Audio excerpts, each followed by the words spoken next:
an actor, a singer, a performer, a father, being able to juggle and maintain all of that. I don't know how he does it, and hopefully today he'll explain. I don't know. Catch me up on, like, I know you have your show now, um, and I know that you're still acting, and you're working on your music. I see plenty of stuff behind you right there. You gave me my first cover, my friend. I'll never forget this. Amazing.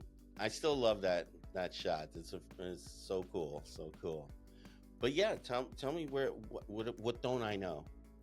Oh gosh, I feel like I'm an open book and I share everything. But I don't know. From having kids and releasing my debut album last year, I had so much fun creating all the visuals and just everything from beginning to end. You know, the lyrics, content. It was kind of like taking matters into my own hands in a way, because like, Right. you know, in this industry we're just always looking for someone to give us what we've been working all this time for, that opportunity. And I kind of just took the initiative and did it myself, between becoming the star of my own show and, you know, just taking my place on that stage. Yeah, I think what people won't really understand is that Thomas, when I met you, you were modeling, and and and I think you're still like kind of with dipping your toes in, like, in acting as well. And I don't think you even started your journey with music yet, but I think, like, toward the the years that I've known you, then you said the last time that I talked to you, um, you had a maybe, what, I think 3 or 4 songs that you executed. Yeah, Execute the Vision was one that we worked on. Every time I say execute, it just triggers my mind to say execute the vision. I hear it too all the time. It's so triggering. There's so many things within my music that triggers me, obviously, because they all come from deeply rooted places. I know you always put your mind to something, and then you make it manifest. Make it into something real. Yeah. Executing that vision, baby. Yeah. So Yeah, I do take a lot of pride in my ability to I'm do really that. proud that you like that the record that you have behind Late to Bloom, right?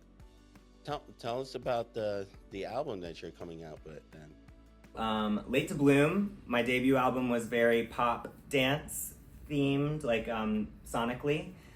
And we're gonna kind of stay with that vibe, that electronic dance vibe, but we're going a little more almost punk rock with this sound. So I'm trying to challenge myself and dipping my toes into a different sound. The theme is kind of the same as far as writing about personal life experiences and learned life lessons. Right. I touched on it a little bit in my show. We had a recording studio day, and we have a song called 732 and a song called Shut Up and Listen. And 732 is like a breakup song where, like, the past is kind of haunting you. And Shut Up and Listen is just like what I was talking about earlier, about having to rely on so many other people to give you that yes. So I'm just like, and like hearing all that critique, you know, you should do this, maybe try it a different way, change it up. And some of those things are good to hear, and some of those things you don't really want to hear. So with Shut Up and Listen, it's just like, I have my story to tell, and I'm gonna tell it my way. So just shut up and listen to what I have to say. That's when you're overwhelmed with too many outside opinion, right? Exactly. Yeah. Yeah. You have to be able to tell your story the way you want to say it, because sometimes if it gets too diluted by everybody else's ideas, then there's a disconnect, you know. So no, I think that's admirable that you have a song like that, because I think there are a lot of topics that people don't really remember to kind of address. Um, Sometimes the small things also in kind of set up a roadblock in your life to in subtle ways, and I think that's a great topic to choose for a song. Thanks. Yeah, even like being just like a perfectionist and like my attention to detail is just so obsessive sometimes. I get in my own way, I think, a lot of the times, because I want to put out as much content as I possibly can, but it has to be good. But I admire that you've wrapped up the one album, and now you have your next project. So since they're still similar in lines, what would if you could tell me the differences between your first album and your second album, what has changed, even though they have similar narratives, but what would you say is a real big change between the first one and the second one? With this second album, I have a lot more confidence. I've found my voice a little bit more, and I'm kind of just testing myself and how I use it. So there's still a long way to go. We're barely halfway through. But yeah, I have a pretty good idea of where it's going. This one's gonna be kind of like, it's kind of like a taking my power back. That's what I feel. Because like this industry has really, chipped away at me. I'm 35 now. I've been doing this for 10 years, trying to just throw things at the wall and see what sticks. My expectations are ginormous and my dreams are huge. So, at the end of the day, I'm creating all of this for my kids, for when I'm no longer here. And I think if that's all that it is, I say that like it's nothing, but if I'm not selling out stadiums, then that's fine. I get that there's I wish and I had a lot more memorabilia of like my father and things that he had aspired to do or worked on. So because us as kids, when we look at our parents, we're not really looking to see if they were famous. We're just looking to see what their interests were and what they loved to do. So outside of fame, fortune, and just notoriety, leaving something that leaves a trail of who you were and what you represented is truly a gift to leave to your children. I think so too. Yeah, I've kind of come to peace with that. Ultimately, is what this is, and anything extra is just bonus. It's bonus. Yeah, right. And it's really just, it's not about the fame and notoriety. It's really just reaching as many people as possible, spreading my message and love and light, and inspiring as many people as possible. People keep telling me, if just one person listens to your music and feels changed by it, then your job is done. So I'm trying to not be greedy with the amount of people that I want to reach. But that's always the dream. Gotcha. Yeah, I mean, it's always a pleasure to hear somebody talk about just spreading great energy and just influencing people to kind of lift their spirits up and know that they're not the only person there. Absolutely, yeah. We need more of that, I think, in this world, for sure. How do you feel about the music industry right now with new AI generations and those sort of tools being in the stratosphere? So what are your feelings about that? I don't know. I think kids in school are going to be using it, and it's essentially going to be like cheating when you're writing a paper. Artists might use it to write their songs, and I don't know. I think it takes a lot of the creativity out of it. So use it to be inspired, but like we were talking about, there's that line that I think you have to draw as to how you use it and to what degree. I think it's inevitable. It's going to be associated and kind of like work in tandem with the creativity that most artists are using it for. Like, I think I saw a video with a very popular artist. I can't remember his name, escapes me right now, but he was using it, like you said, as a reference point, but not for. I think it helps people who get stuck at a certain point, and it's just advantageous at that point. Like getting past writer's block. Gray. I think where it becomes gray is when it's from the ground up, and there's no thought behind it. It's just randomly produced. It sounds good. Yeah, let's just stick it together, and if it works, it works. Yeah, and I think AI has a voice, like a detectable voice. Like, I think if you were to use AI from the ground up, like you were saying, I think a lot of people would be able to tell, because it has that. It's like a noticeable tone or something, that inflections inside the sound and the voice of the AI, right? Yeah. Yeah. So I think, yeah, like you said, we should use it as almost like a reference point, or like a way to get out of writer's block, or to expand on an idea. No, 100%. I think we'll see where it goes. But I definitely see, like, the music industry in itself is been hurting very bad. Obviously they've done tons of layoffs. They don't do artist development anymore. They basically rely on indie artists to pool up on a platform and build their own following, and then only then is when they start. Yeah. That's literally what, like, it's so hard to find management or a record label even. So I'm indie artist here, fully funding my own journey, hoping that something sticks, like I was talking about earlier.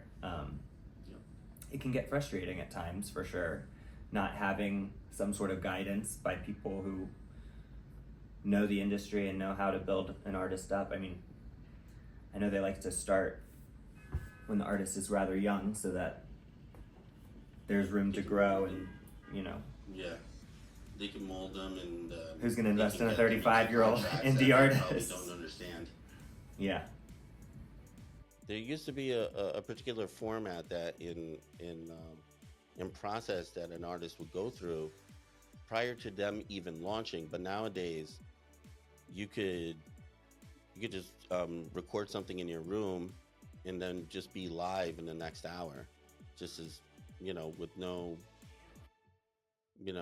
care in the world. But also, then now you're putting it out for free, or you're putting it out on a streaming platform like Spotify, and then you're not going to make any money until it costs $10 to upload a song to all the streaming platforms for a year.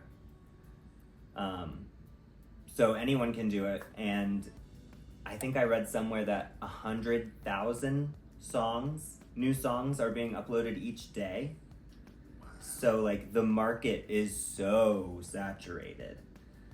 It's very, very tough. That's why I, like, hound all my friends and my family when I'm coming out with a new song to pre-order it for 99 cents. It's not for the money, but it helps expose your song to more people. The rankings and in the charts. Algorithm and all that. Yeah. God, the algorithm. The frickin' algorithm. Frickin' algorithm. It's like my life's work on trying to break it. Or to figure it out, Yeah, I think I think it really boils down to the indie artist really, like, focusing on their super fans, the people that are really they're really supporting them. That regardless of you being signed to a label, they're going to buy into your next project or your next song, or buy the merch and all that stuff. And I think, and especially with I don't think there's any benefit for getting signed anymore, because you'll probably never see any of that money anyway, and if you do, it'll be very small amounts, and far few in between, because there's really no transparency in that, except for, this has to get paid for, that gets paid for, everything's in advance. Nothing's like, you're not making it. So you're better off almost as an indie artist, just focusing straight to the consumer and just, building your brand that way. That's a good point. I always thought I needed management or a record label to help like expose me. How are all these like, Sabrina Carpenters getting massive exposure?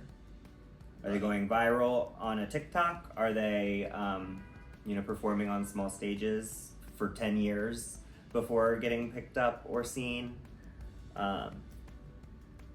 There's no right way to do it. And it only takes, the funny part about it, it only takes like one, right? It takes one thing, either one viral video of a song or one hit, and then that can propel and change everything. But until you get that, it's business as usual. You're crafting more work. You kind of have to stick to your guns and your pride in the vision that you have, because that's basically what at least you have that, at least you have the vision. You're representing yourself the way you want to be represented, instead of letting them mold you into something that maybe possibly you don't want to be.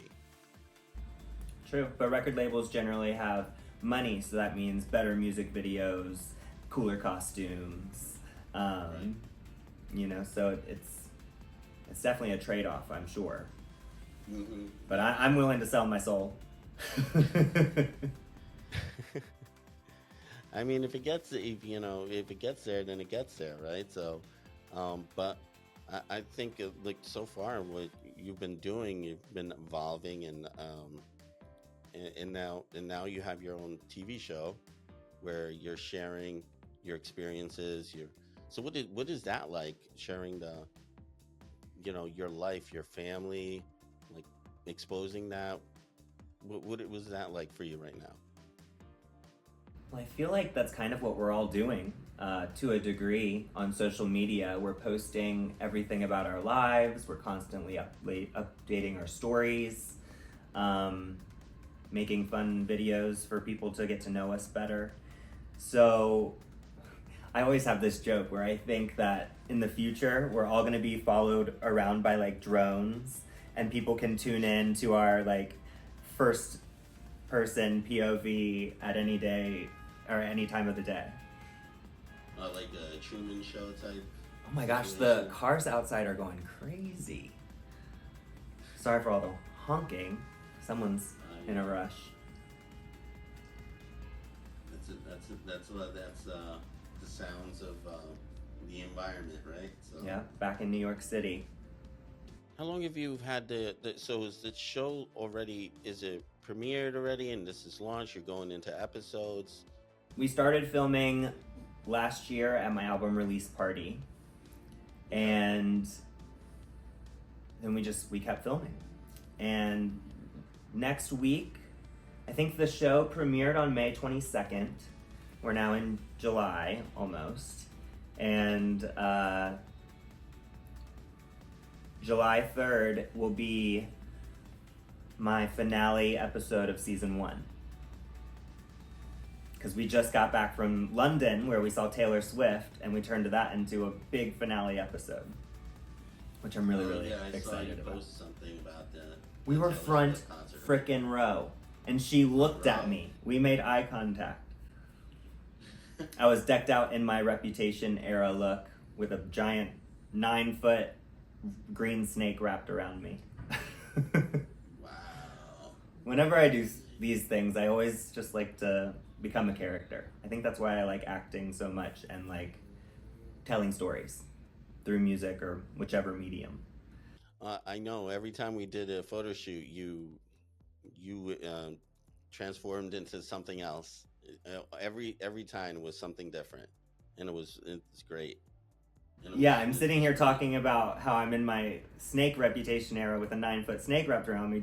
Does that give you deja vu? Oh, shoot. From the snake photo shoot where it was an actual that was wrapped around me. 14-foot Burmese python. That's nuts. I think I still have the photo somewhere. I have to find it, but I still remember. So when do you usually drop the episodes? They are currently every Wednesday at 6 p.m. So. And where can people find the show? It's on YouTube, so it's totally free, and it's just search "I Am Thomas Cole Show." No, "I Am Thomas Cole, the reality show."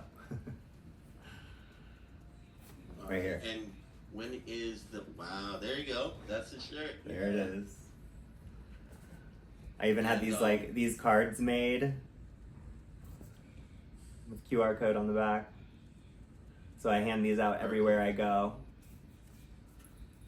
I even had hats made. Awesome. Oh, you got plenty of merch there. I wear many hats. This is my first song. I'm a twin dad. Yeah, I'm a man of many hats. What do they say? Yeah, many hats. Yes.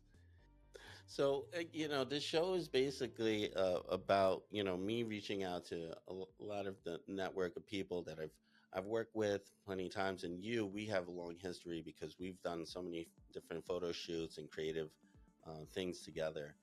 And I think I wanted to kind of bring that to light, and also let people know, maybe if they're creatives themselves, they're trying to get in the industry, they're trying to figure out, where they belong. And I think, what would you say to a new creative that is, let's say, an actor, or in trying to decide, because a lot of that happens too. You're kind of multifaceted, and you're trying to figure out, should I really focus on this more than this? So I know I want to do music, but I also want to act, and I want to be in these films. So what would you say to an artist, aspiring artist out there? Well, first of all, I love what you're doing with your show. It's kind of reminding me of what I'm doing with mine. It's about, showcasing collaborations with other creative people. And the advice that I think I would give is, it's all trial and error. You see what works, you see what people like, find what you're passionate about, because once you find what you're passionate about, you're going to want to do it every day. And then your skills for that passion is going to improve, and you'll get to know it better, and you'll get to know yourself better. So ultimately, persistence and perseverance and doing it because you love it, I feel like that's what's keeping me going. So when I tried to think about it, bringing something into the world that wasn't there before, right? And it's something that you put your heart and soul into, and to let it be seen. And that's a really sensitive area, because a lot of times there are a lot of artists that they don't want to let go, because they're in their mind, they're just being too much of a perfectionist, and they're afraid to see the response. And I think the fear, working against the fear of the response, is the biggest hurdle. And once you get there, then, like you said, you start refining, okay, maybe it wasn't perfect, this one. The next one comes out, it's a little better than the last one. And you just keep evolving, and keep creating, and keep pushing until, you become, it becomes something that you can't stop doing, because you just need to keep creating, because it makes you happy. And when you start doing that, you start giving off the energy, and that the energy is very infectious to other people. And when they hear authenticity in what you're delivering, that says a lot, and it's inspirational, and that's what keeps inspiring other artists to keep doing what they're doing as well. Thomas, thank you for catching up with me and telling me everything that you've been working on and stuff that you're about to do and your new album. Thank you so much for having me. It's been so great catching up with you. It has been too long. We need to go out for a beer or something sometime soon. Yeah, no, definitely.